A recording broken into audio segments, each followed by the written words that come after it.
Assalomu alaykum azizlarim. Sog' salomatmisizlar? Bilasizmi? O'zi bu yashab turgan yolg'on dunyo 5 kunlik.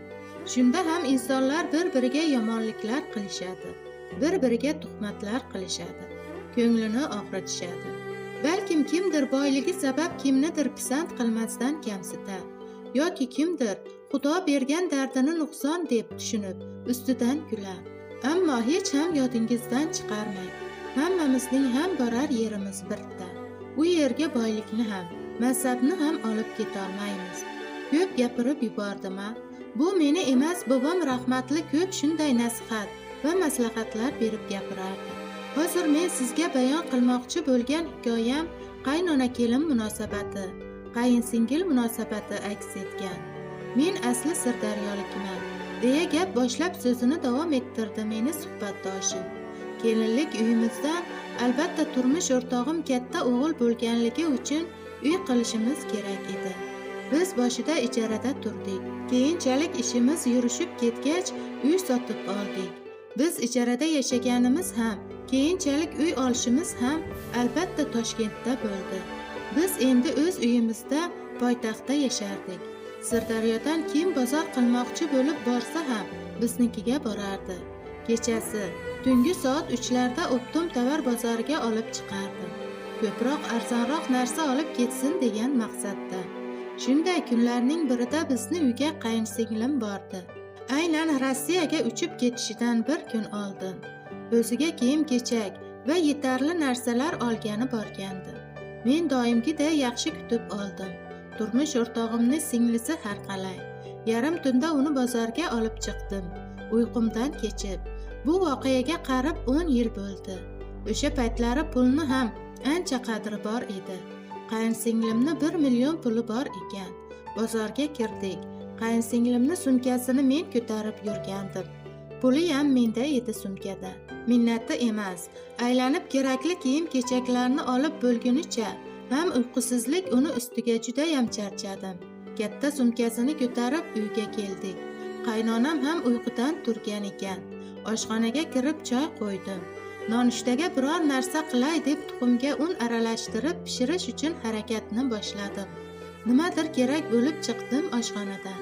Doim suhbatlashib o'tiradigan xonada qaynonam bilan qizi qayinsinglim hamma narsalarni yoyib ko'rib o'tirishgan ekan. Ularni yoniga kirib, oshxonada nonushtaga bir narsalar tayyorlashni ham boshlab qo'ygandim. Qarasam ikkalasining ham kayfiyatlari yo'q. Hayron bo'lib ulardan so'radim. Tinchlikmi, nima gap?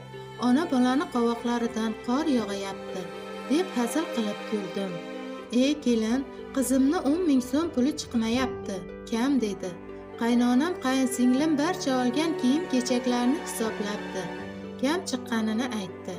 To'g'risi men boshida unchalik e'tibor bermasdan ular hazillashayapti deb o'yladim. Ha, o'g'ri kim ekan yoki menmi deb kulib yubordim. Qaynonam shunday menga qaradi-da, qovog'ini uyib jiddiy holda. Boshqa kim bo'ladi, desa bo'ladimi? Astag'firulloh. Ishonasizmi, men shokka tushib qoldim. İlk marta tuhmat balosiga uchradim. Juda ham jahlim chiqib ketdi. Kechasi sumka ko'tarib o'g'riga chiqqanim shunday alam qildiki, ko'zim yoshlanib qaynonamga qaradim. Va oyijon, qizingiz shu gapni o'ylamay gapirsa ham, siz uning gaplari noto'g'ri ekanini aytib tushuntirsangiz bo'lmasmidi? Yoki men bilan yashab turib, meni bilmasmidingiz?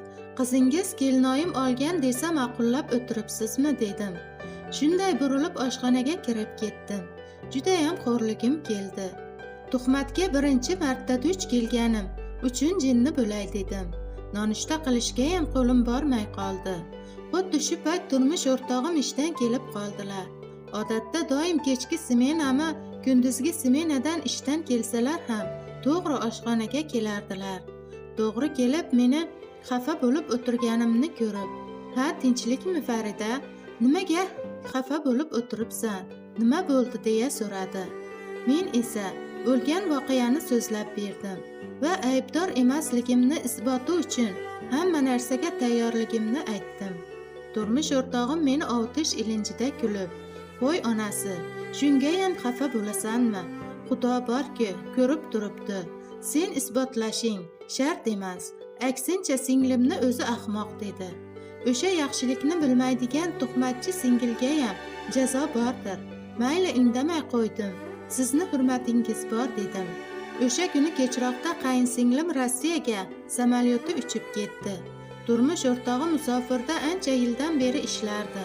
Uning oldiga ishlash uchun ketgandi.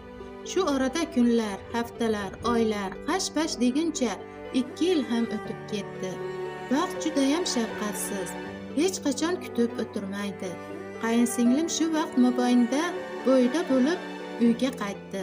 To'g'ri bizni uyimizga kirib keldi. Yuzni qattiqligi, jonni rohati deganlaridek, hech narsa ko'rmagandek kelib quchoqlashib ko'rishdi. Meni esa hali o'sha nohaq tuhmati yuragimda turgandi. Shunday bo'lsa ham, turmush o'rtog'imni oilamizda o'rni bor. Bolalarimni otasi, hurmati borligi uchun hech narsa bo'lmaganday quchoq ochib kulib oldim. Tavba qildim. Xudodan qo'rqaman. Qayinsinglimning bolasi tug'ildi, ammo nobud bo'ldi. Xudo bor, hech ham uni qarg'amaganman. Shundayam ko'ngli o'ksimasin deb ko'ngliga qarab dalda berdim. Biznikida qaynonam bilan bitta xonada yashab yurdi. Bilmadim, menga orada nima gap o'tgani qorong'u. Ammo qayinsinglim qaynonam bilan kelishmay qolib, ijaraga chiqib ketdi. Turmush o'rtog'i Rossiyada edi. Ijarada uy egasi bilan yashadi. Kunlardan bir kuni o'sha ijaradagi uy egasi qayinsinglimga 10 ming pulimni o'g'irlading deb haydab yuboribdi.